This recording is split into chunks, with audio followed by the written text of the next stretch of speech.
Bonsoir à tous et bienvenue pour un nouveau stream. Ce soir, on va parler de Tesla.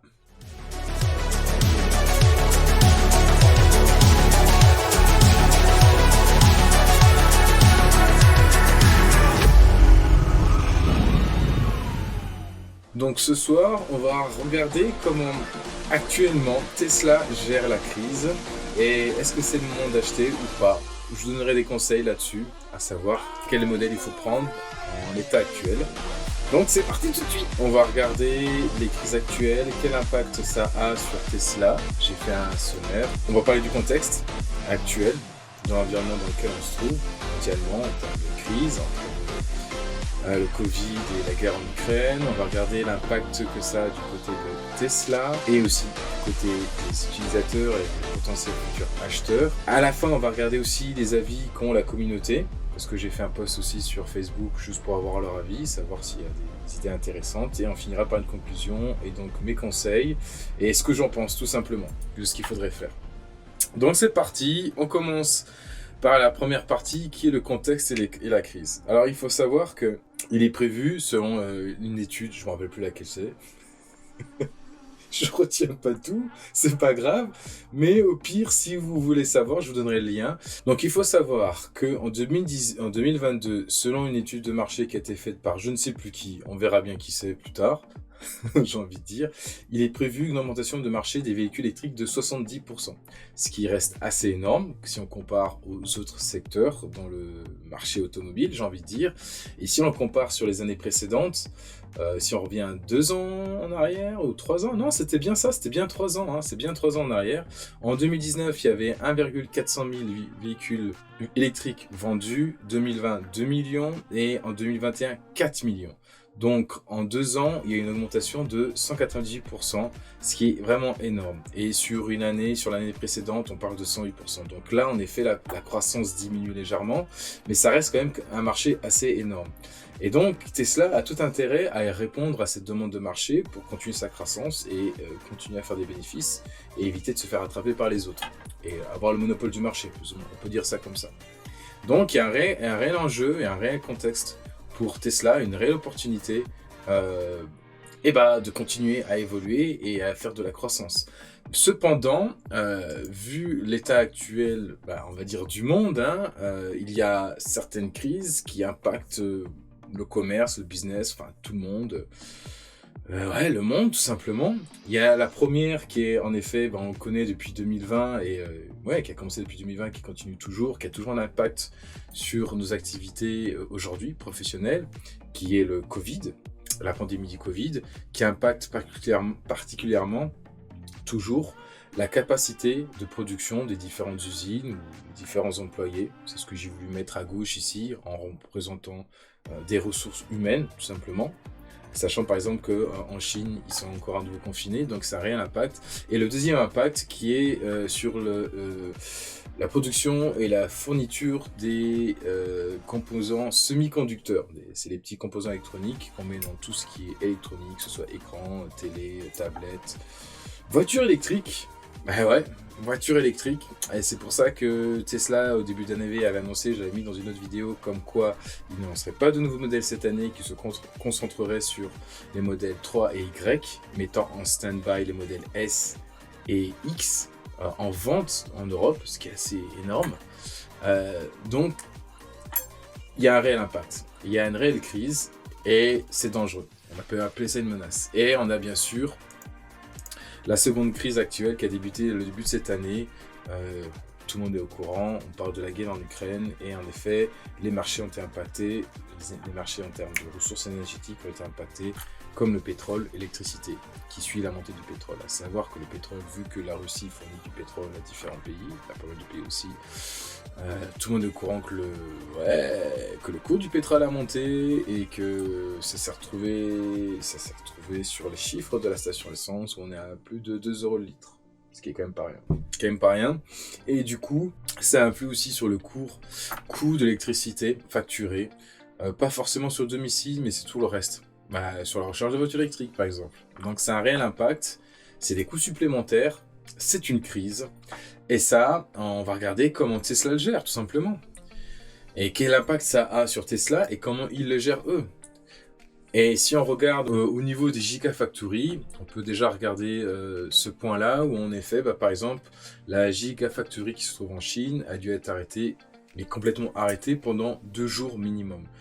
À l'heure actuelle, je ne sais pas au final combien de jours ça a fait, mais ça a été décidé qu'ils devaient arrêter pendant 2 jours pour mettre en place un protocole de sûreté et sanitaire, en gros plutôt, et s'assurer qu'ils puissent continuer à produire, mais de manière, du coup, dégradée, j'ai envie de dire, donc pas la full capacité de l'usine. Et ce qui a un impact sur justement la production des véhicules et sur les délais de livraison des véhicules qui doivent arriver en Europe, comme le modèle Y ou la modèle 3 par exemple, tout simplement. Cependant, il y a aussi la Gigafactory en Allemagne qui a été ouverte, qui est une opportunité, on peut dire, ce qui est, on va dire, une mitigation, on va dire une gestion de la crise actuelle au niveau du Covid, au niveau de la limitation des ressources disponibles pour produire des voitures, Tesla, qui a été ouverte, elle a été ouverte début de mars, sachant qu'elle est prévue pour à la fin produire 500 000 véhicules électriques par an, ce qui est assez énorme, et 50 gigawatts de batterie par an. Actuellement, on est à 25% de sa capacité, donc c'est clair que ça peut compenser le mode dégradé de la Gigafactory en Chine, mais ça reste quand même assez compliqué. On va dire, comme je dis, c'est une mitigation à un risque, c'est une manière de compenser le problème qu'il y a actuellement avec le Covid. Et bien d'ailleurs, je vous propose de regarder une vidéo justement où il nous présente la Gigafactory qui est en Allemagne, que je trouve que c'est intéressant à regarder. On va regarder ça ensemble. Allô la Terre, allô la Terre. Quand il veut mon PC, commence à me fatiguer. Hein. Ah ça il m'énerve là, ça m'énerve, ça commence à m'énerver. Allez on la refait parce que c'est joli. Donc là on voit il y a les véhicules de test qui permettent de vérifier que les lignes de production marchent bien, que c'est des bons modèles et que ces modèles fonctionnent. Donc ils ne sont pas destinés à la vente, hein, ceci. Hein. Ils sont juste destinés à s'assurer, à qualifier les lignes de production justement. Ici on voit c'est les batteries, stock, là on stocke les batteries plutôt. Ici c'est comment... Non, ici on parle de la tôle, pour faire la carrosserie et aussi le châssis. Je pense qu'on parle plus du châssis dans ces cas-là, ouais. Plutôt pour permettre de faire le châssis. C'est assez marrant d'ailleurs. Ici vous voyez bien, il n'y a pas d'automatisation. Enfin, il n'y a que l'automatisation, pardon. Oh là là, vous voyez pas celui ma faune. Et comme je vous l'ai dit, ou si je sais pas je l'ai dit, on est à 25% de la capacité de l'usine. Parce que pour l'instant, il n'y a que 3000 employés et c'est prévu qu'on ait 12 000. C'est pour ça qu'on est qu'à 25% de la capacité de l'usine. Là, je pense que c'est ici, pareil, c'est pour faire du châssis, pour faire les blocs qui vont se retrouver à côté du moteur pour maintenir le moteur, les moteurs électriques. Voilà. Là, c'est ça. Donc c'est une partie du châssis sous le bras de moteur et ils vont assembler ça directement avec le châssis et une partie de la carrosserie. On voit déjà des morceaux de la carrosserie, c'est assez énorme. En fait la qualité elle est vraiment pourrie de la vidéo, ça n'a rien à voir avec la connexion. Je peux pas faire mieux. Ils assemblent le châssis, les morceaux de carrosserie sur le côté, les supports pour les moteurs, toujours que des robots, hein. Voilà, on voit un peu des personnes, ils vont contrôler la qualité des assemblages au niveau châssis, ensuite ils vont mettre la voiture à peindre. On peint la carrosserie, c'est énorme hein, comment ça fait là. Et ça ressort direct à la bonne couleur. C'est pour ça qu'il y a très peu de couleurs au final hein, disponibles dans le modèle. Pareil des hommes pour la qualité, la peinture et autres, vérifier certains points spécifiques. Donc au final voilà, c'est un staff qui font leur daily meeting, on va dire, leur stand-up. Pareil, encore un contrôle, où ils vont finir. Ah là, ils vont faire l'intérieur de la voiture. C'est là qu'on voit plus des hommes au final. Pour rassembler l'intérieur et surtout les moteurs. Les moteurs, la partie électrique. Là, on va ajouter les portes, là où sont les bits. Et voilà, au final, je pense qu'ils finissent l'intérieur à ce niveau-là. Et au final, les hommes, ils arrivent que sur la deuxième partie de l'assemblage. Et voilà, c'est là où sortent les voitures, normalement qu'elles sont finies. Là c'est le stock des voitures finies, elles sont toutes noires comme je dis, tout ça ne trouve pas. Pas mal hein. Voilà, ils font un check, voilà. C'est stockage, et voilà l'usine. Balèze hein, ils ont même pas fini dehors encore. Balèze quand même. C'est quand même assez énorme. Mais c'est pas fini, mais ils produisent déjà. À petite cadence. Voilà.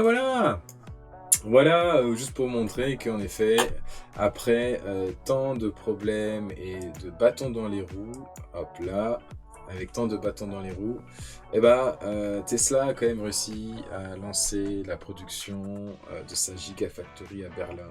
J'ai pas tout l'historique, mais il est clair que le gouvernement et les responsables de la région ont mis beaucoup de bâtons dans les roues pour que cette Gigafactory soit lancée, soit déjà d'une part créée et qu'ils aient l'autorisation de produire des véhicules de production.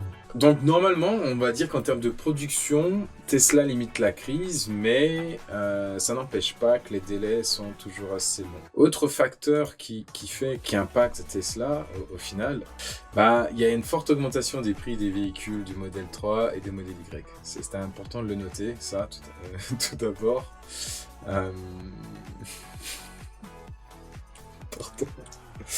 Pourquoi ? J'ai envie de dire parce que le besoin se fait non, parce que le produit se fait rare et que la demande continue à augmenter. Comme j'ai expliqué au tout début de cette vidéo, le marché est toujours en croissance, il y a toujours plus de demandes, malgré qu'il y a déjà 4 millions de véhicules qui ont été vendus électriques qui sont en circulation, mais c'est tout confondu, mais une grosse partie est revendue par Tesla, faut pas se leurrer. Donc du coup, ce produit devient rare, et on peut voir une forte augmentation des modèles 3 et des modèles Y comme je le présente ici. Alors c'est clair que ça fait pas ça, ça fait juste monter quoi. Ça fait juste monter.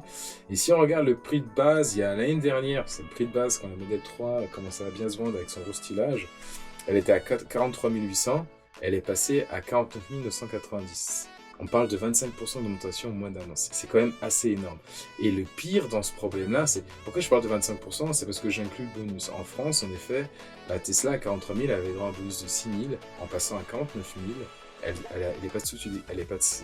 est passée au-dessus des 45 000. Et donc, elle a plus que 2 000 euros de bonus. Donc ça fait de sacrés claques pour ceux qui vont acheter la modèle 3 de base, hein, on parle bien modèle 3 de base. Et pareil pour la modèle Y, donc, qui est un peu plus léger vu qu'elle est sortie plus récemment, donc elle était déjà plus ou moins élevée, elle a quand même pris 8% dans le sens où elle est passée de 52 000 à 62 000, et pareil, elle a plus de bonus. C'est pour ça que le bonus est pareil, c'est-à-dire que la modèle Y, elle a plus de droit au bonus.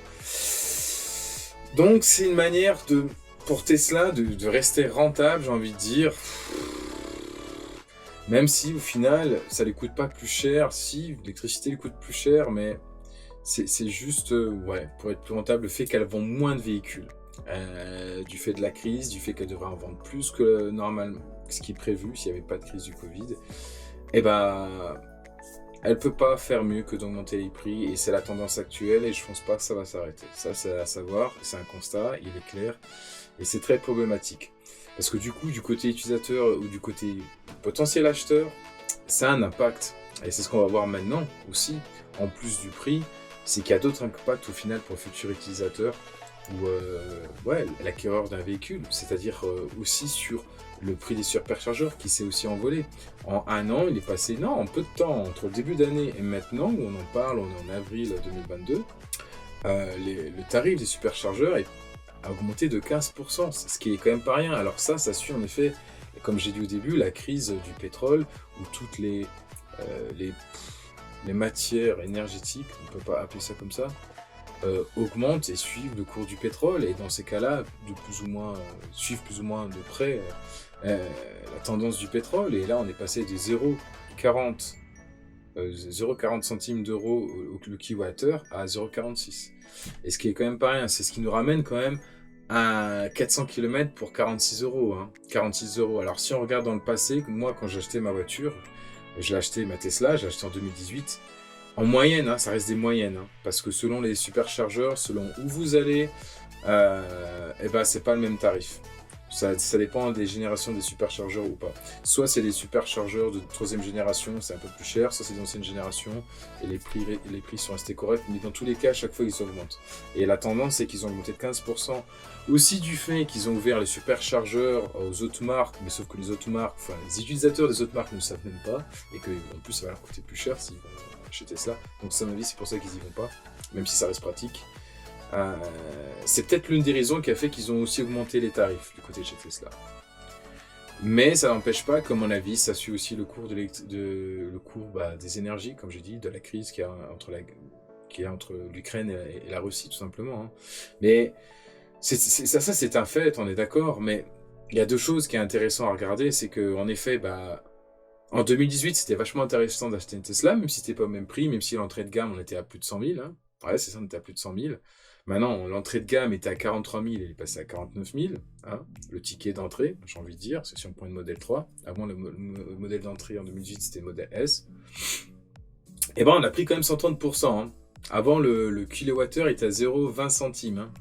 0,20 centimes, c'est ridicule, on a plus que doublé. Et c'est ça, c'est là-dessus qu'il faut commencer à faire attention. En effet, ça va faire réfléchir beaucoup plus de potentiels acheteurs de prendre une voiture électrique ou pas, parce que ça veut dire que le prix ne va pas s'arrêter de monter. C'est une tendance actuelle, il n'y a aucune raison qu'il descende. Ok, peut-être que la crise en Ukraine, quand ça s'arrêtera là-bas, ça va stabiliser les prix, mais je ne pense pas que ça va les faire baisser. Et plus il y aura d'utilisateurs, je pense, plus les prix vont continuer à augmenter, comme on a vu avec l'essence. Hein. Je le dis encore, faut pas se leurrer, mais voilà. Et donc à titre de comparaison, je pense que c'est pas mal de voir ça. C'est qu'actuellement, à peu près, si vous roulez avec une Tesla S ou Dual Motor ou une Model 3 Long Range ou Dual Motor, je sais plus comment ils appellent, 400 km vous coûte 46 €. Donc recharger 400 km d'autonomie selon votre utilisation, généralement, quand vous remplissez la batterie, vous faites plus de 400 km. Ça, c'est pas un souci avec ces modèles de véhicules avec des grosses batteries de 100 kW. Ça revient à 46 €, alors qu'avant, ça me revenait à 20 €, quoi. 20 €, c'est ridicule. Alors après, si on compare aux véhicules thermiques, je pense que c'est bien de le préciser, avec le prix actuel de l'essence, hein, ça aussi, sachant, on va dire que je prends une comparaison que j'avais. Hein. Je pense que les voitures sont plus efficientes maintenant, mais bon, c'était quand même une voiture très efficace, une BMW série 5 de 2010. Je crois que j'avais 50 litres dans mon réservoir et je pouvais faire pratiquement 900. Allez, 800, 900 quand je roulais normalement, pas en roulant économie. Oui, en roulant à l'économie, on fait plus de 1000 km. Mais en roulant normal, on va dire qu'on faisait 800 avec 50 litres, sachant que le litre, il a plus de 2 €. Ça fait 100, hein. Ouais, ça fait 100 et quelques, les 800. Ouais, et on n'est pas loin. Ouais, on n'est pas loin. On n'est pas loin. On arrive pratiquement au même tarif déjà, là. Je suis en train de me dire. Et donc, c'est assez épineux. Donc, pour ceux qui achètent une Model 3, vous allez payer autant que pour rouler qu'une voiture thermique, un diesel, j'ai envie de dire.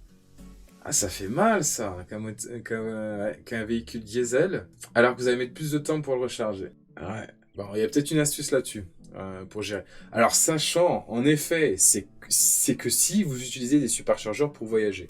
En effet, si vous utilisez l'électricité de votre maison, ça vous coûtera beaucoup moins cher. Mais en utilisant un superchargeur, ça revient pratiquement au même prix qu'aller à la station essence avec une voiture thermique. Ça, c'est un point très important. Autre impact pour les utilisateurs aussi, c'est quelque chose qui a été remarqué sur leur site internet lorsque vous voulez commander un véhicule chez Tesla. Vous avez le délai de livraison qui varie en fonction des options que vous prenez. Ça, c'est assez énorme. C'est un peu la roulette russe, c'est pour ça que j'ai mis des dés. C'est comme si vous jouez au poker, c'est comme vous allez au casino. C'est qu'en fonction des options que vous prenez, comme j'ai déjà dit, vous n'aurez pas les mêmes délais. Si vous regardez pour la Model 3, ça peut passer de 2 mois de délai de livraison à 11 mois. Et en gros, les 2 mois représente, si par exemple vous prenez la Model 3 full option, donc performance, avec les jantes, avec tout ce qui est à l'intérieur, dans 2 mois vous l'aurez. Si vous prenez l'entrée de gamme Model 3, donc la voiture à propulsion, faible autonomie, sans rien dedans, il vous faudra attendre 11 mois. À part si elle est en stock, ça c'est encore autre chose. Si elle est en stock, souvent il y a des voitures qui sont en stock, si vous les prenez en stock, ça va hyper vite. Moi j'ai toujours fait comme ça, j'ai pas envie d'attendre. Mais si vous voulez vraiment la voiture de base avec une couleur spécifique qui soit pas en stock, vous allez attendre 11 mois. Et ça, c'est énorme. Donc, en gros, plus vous payez cher, plus vous serez livré tôt. Et en fait, c'est ce qui favorise Tesla aussi. C'est un peu ce qu'ils ont mis en place pour gérer la crise, j'ai envie de dire. Hein. C'est récompenser ceux qui payent le plus et ceux qui payent le moins, ils attendront. Donc, 11 mois, ça amène à mars 2023. C'est aberrant, quoi. Pour une Model 3 qui sera peut-être pas aussi rentable si vous passez par le superchargeur. Hein. Pas du tout. Et pareil pour le modèle Y, c'est pratiquement pareil, c'est un peu différent vu que ça a été lancé il y a pas longtemps, moins longtemps que ça. Il y avait déjà des retards au tout début, donc là on est sur des délais entre 4 mois et 13 mois. Pareil, parce que celle-ci maintenant elle sera produite à Berlin, et elle venait de Chine si je dis pas de bêtises, mais la plupart des véhicules qui seront vendus en Europe viendront de la Gigafactory de Berlin. Et dans ces cas-là, ce sera le même cas que la Model 3. Selon les options que vous prenez, elle sera livrée plus rapidement ou pas. Apparemment, oui, j'ai vu un article là-dessus, c'est que la Gigafactory de Berlin a déjà commencé à livrer des véhicules, elle en a 8, même pas 10, et bah, comme par hasard, bah, c'est des modèles Y Performance ou des modèles 3 Performance. Je crois que c'est la photo de base que je vous ai mis au tout début de ma présentation. Voilà. Voilà un peu à quoi s'attendre du côté des clients. Donc du côté des clients, bah, au final, recharger sur le superchargeur, ça ne faudra pas aussi bien le coup que si vous avez une voiture thermique et vous irez à la pompe à essence. Et acheter un véhicule maintenant, avec la crise actuelle, sur la Covid et les semi-conducteurs, il faudra vous attendre longtemps si vous avez un petit budget. Et si vous avez un gros budget, de toute manière, vous n'avez pas trop de choix non plus contre ces deux modèles. Je montre que ces deux modèles parce que les autres modèles ne sont plus disponibles en Europe. C'est aussi important de le noter. C'est comme ça. C'est malheureusement. Et dernier point que je voulais vous présenter, c'était aussi les avis de la communauté. Savoir s'il y avait des choses intéressantes ou pas. Ouais, ça, c'était pas mal. Le moment est venu de se poser la question pourquoi acheter tel ou tel produit comme je ne crois pas je ne crois pas au bonheur universel et que je ne prétends pas que nous sommes tous égaux devant la réussite, le profit, le chômage, la pauvreté, que chacun d'avoir des ambitions réalistes. Je préfère envisager acheter une voiture française, améliorer la situation française, déjà bien dégradée, de participer avec mes petits moyens à résorber de préférence le chômage dans mon pays et en espérant que mon pays continuera longtemps à produire des voitures, créer des emplois. Tesla et l'Amérique sont assez riches pour se débrouiller sans qu'on leur apporte ma contribution. Je ne suis pas un inconditionnel du mondialisme. Donc d'un côté, il n'a pas tort. En effet, selon vos besoins et autres, selon vos idéaux, vous avez tout à fait le droit de prendre des voitures qui ne sont pas Tesla, même si c'est ce qui se propose de mieux, j'ai envie de dire pour ma part, mais peut-être pas pour d'autres personnes selon leurs besoins et leur utilisation. Il a tout à fait droit.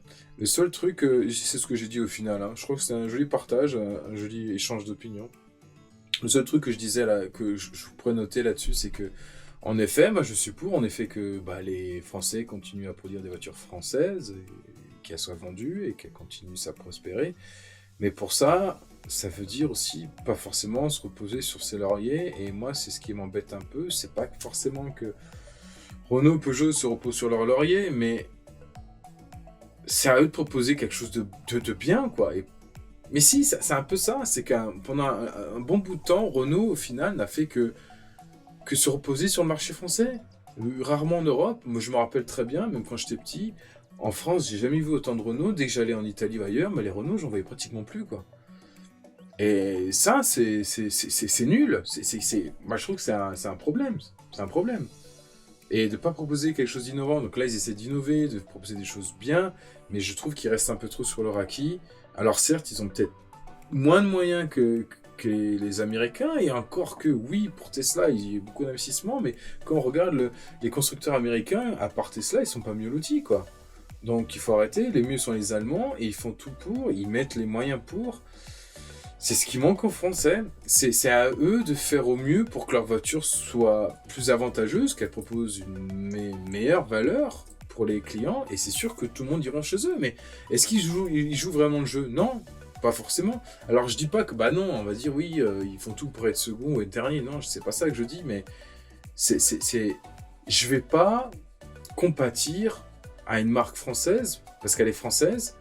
Mais parce que, et même si elle est nulle, non, moi je suis français, du coup, je vais prendre absolument une Zoé, quoi. Non, j'ai envie de dire non, c'est parce qu'elle est mise sur le marché, certes, c'est pas mauvais, hein, c'est pas ce que je dis, mais il y a mieux actuellement, donc je vais pas prendre une Zoé. Je suis pas fan de Tesla à la base, moi j'adorais les voitures allemandes, parce que justement, en termes de qualité, en termes de robustness et en termes de sportivité, oui, pour ma part, BMW j'aimais bien, Mercedes pour l'aspect design et joli et pareil robuste, il n'y a rien à dire. Mais là, pour moi, Tesla et la Model S, pour ma part, c'était le meilleur choix. tout simplement. En termes de... Oui, si on a les moyens, mais dès qu'on a les moyens, pour moi, c'était le meilleur choix. Pour ce prix-là, c'était le meilleur choix en termes d'avancée technologique, autonomie, performance et entretien, surtout. Entretien, hein. Faut savoir que moi, j'ai rien payé toujours dans ma voiture. Voilà, donc c'était un super partage, celui-ci. C'était un super partage. Après, il y a un autre qui a parlé de l'autopilote. Ouais. Les Tesla autopilote hands-free en USA marchent pas bien. Un complémentaire sur le un couplemètre sur le volant qui peut être remplacé par une bouteille d'eau dans le volant qui a causé de nombreux accidents qui ont fait des morts. Les conducteurs regardent des vidéos endormis ou même pas dans leur siège. Ou même pas dans leur siège pas dans le siège conducteur, mais c'est des vidéos qui traînent. Ça. Il y a beaucoup de meilleures voitures électriques qui arrivent, la Ford Mustang E-Match, non. La Mercedes EVQ, je suis pas sûr, par exemple. La différence avec le conducteur qui surveille en voyant les machines... Ah oui, ça c'est pour le système d'autopilote. Ouais, c'est ça. La différence avec le conducteur qui surveille en voyant les machines est énorme, ce qui permet une véritable conduite sans les mains sur certaines autoroutes. D'accord, donc en gros, ils prévoient un système où au final, la machine va regarder l'humain et s'assurer qu'il est bien éveillé et qu'il regarde bien la route. Ça, c'est vrai, hein, ça c'est cool. Hein. Beaucoup plus que sur la Tesla qui devra emboîter le pas à un moment donné, car l'organisation américaine de la sécurité routière a déjà déclaré que son système n'était pas adapté. Alors c'est clair qu'il est... je dirais pas qu'il n'est pas adapté, donc c'était très intéressant. Mais moi je dirais qu'au final, quoi qu'il en soit, jusqu'à maintenant, en effet, les règles ne sont pas forcément adaptées au pilotage automatique. Et je pense que Tesla a créé son pilote automatique avec une optique où à la fin, il n'y aura même plus besoin de regarder le conducteur parce que ce sera du 100% autonome. C'est un peu l'idée. C'est pour ça qu'ils ont un peu grillé les étapes, ou peut-être que c'est plus simple de faire comme ça. Il ne passe pas par une étape intermédiaire, il faut contrôler l'humain qui demande plus de choses, d'investissement, ce genre de choses, de complexité. Alors que par la fin, il n'y en aura plus besoin. Si on arrive à avoir des voitures 100% autonomes, on n'aurait même plus besoin que la voiture vous regarde, j'ai envie de dire. Mais ça reste une bonne innovation, je ne dis pas le contraire. Par contre, ce qui est sûr, c'est que, quoi qu'il en soit, à l'heure actuelle, c'est toujours vous qui êtes responsable de votre véhicule. Hein. Ce ne sera jamais la machine. Hein. Ce ne sera pas l'autopilote ni quoi que ce soit. Donc, quoi qu'il en soit, tout ce qu'il a décrit au-dessus, avec les gens qui s'endorment et qui regardent les vidéos, déjà les vidéos on ne peut pas regarder en roulant, et c'est la faute du conducteur, tout simplement. Et c'est normal, j'ai envie de dire. C'est tout à fait normal. Ouais, c'est ce que je dis. Le conducteur doit être maître de son véhicule. Blablabla. C'est tout ce qu'il y avait à dire de leur côté. Au niveau de la communauté, donc deux idées intéressantes. Sur l'autopilote, en effet, où on peut faire mieux que ce qu'il y a chez Tesla. C'est un peu hors sujet, mais c'est pas mal d'en parler. Pour ceux qui sont intéressés d'acheter un véhicule et qui sont intéressés par l'avancée technologique de Tesla. Apparemment, il y a d'autres modèles qui arrivent. À quel prix, je sais pas. Avec les mêmes prestations, je sais pas plus. Je m'en renseignerai peut-être plus tard. Et sur la mondialisation, le fait d'acheter français et pas forcément américain. Et surtout très important selon ses moyens. Et ça, c'est normal. On va pas forcer des gens à acheter une voiture électrique si c'est pour être surendetté. C'est clair, ça vaut pas le coup. Ça vaut pas le coup. Et donc, j'en viendrai à la conclusion de mon exposé sur la gestion de la crise par Tesla, l'impact que ça a sur Tesla et les futurs utilisateurs. Donc conclusion, alors si on regarde les modèles qui sont à acheter actuellement en Europe, déjà comme je l'ai dit, modèle S et modèle Y c'est pas possible, ils ont fait un restylage, elles sont disponibles aux US, mais Tesla a clairement dit qu'ils stoppaient actuellement en Europe la vente de ces deux véhicules, de ces deux modèles, et ils se concentraient particulièrement sur le modèle 3 et Y, et s'assurer que Tesla, enfin Elon Musk, arrive bien à en produire assez selon la capacité de leur Gigafactory, sachant qu'il est prévu peut-être d'en faire une nouvelle en Chine. Ça veut dire qu'il veut vraiment augmenter la cadence. Donc, pour le moment, modèle X et S, c'est prévu d'être mis en vente à partir de 2023 au final. C'est même plus de 2022, c'est 2023. Donc, il reste que la modèle 3 et la modèle Y. Et comme vous avez pu le voir, les délais de livraison, ils dépendent de votre porte-monnaie un peu, j'ai envie de dire. Si vous n'avez pas beaucoup d'argent et que vous achetez au final une voiture électrique est la meilleure sur le marché pour le moment, pour ma part, en termes de prix et tout ce qu'elle a et tous les avantages, c'est la modèle 3. Et que vous prenez celle de base, vous allez attendre 11 mois pour la modèle 3. Allez, 13 si on compte la Y. Sachant que les prix continuent d'augmenter, donc vous avez intérêt à la commander maintenant, mais quand vous allez récupérer votre voiture d'ici un an, peut-être qu'au final, le prix de l'électricité aura continué d'augmenter et sera bien au-dessus de ce qu'il est. S'il a pris 15% en 3-4 mois, peut-être ça va dire que pour l'année c'est 15%, ça va peut-être prendre 15% encore l'année d'après, et peut-être qu'au final, si entre-temps l'essence descend, ça reviendra plus cher de charger sa voiture sur un superchargeur qu'à d'avoir une voiture thermique et de mettre de l'essence. Alors après, je compte pas les frais de maintenance et compagnie, patati patata. Là, je regarde juste l'aspect vraiment frais de voyage. Et là, ça devient vraiment plus rentable, donc elle est en train de perdre un secteur au final, la Model 3 et la Model Y dans ces cas-là. Surtout si vous prenez une de base. Si vous en prenez une full option, si vous avez assez d'argent, et en effet, vous l'aurez dans 2 mois, donc là, ça vaut le coup. Donc en gros, si vous avez un petit budget, je pense que c'est, je sais pas, soit il faut vraiment l'acheter maintenant, soit il faut passer à autre chose, il faut attendre d'autres modèles ou la compacte qui arrive, parce que dans un an, ça vaudra peut-être plus forcément trop le coup d'avoir la modèle 3 de base ou la modèle Y de base. Et entre-temps, les prix auront encore flambé, j'imagine. Donc c'est le conseil que je vous donne. Pour ma part, moi j'attends la nouvelle modèle S, mais j'en ai déjà une, c'est pas grave. Si vous voulez faire des économies, il faudra mettre le prix avec les options pour l'avoir le plus tôt possible, j'ai envie de dire. Et si vous n'avez pas assez de budget, en gros, je vous conseille pas de l'acheter, parce que vous n'avez plus de bonus ni quoi que ce soit.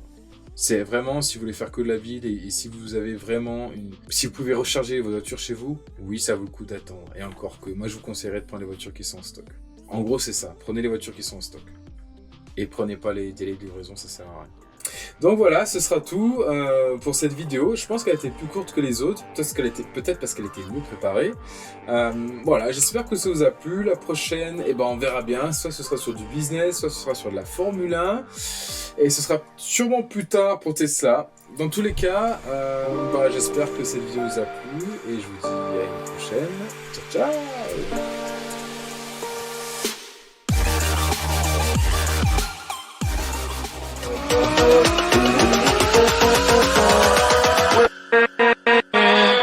With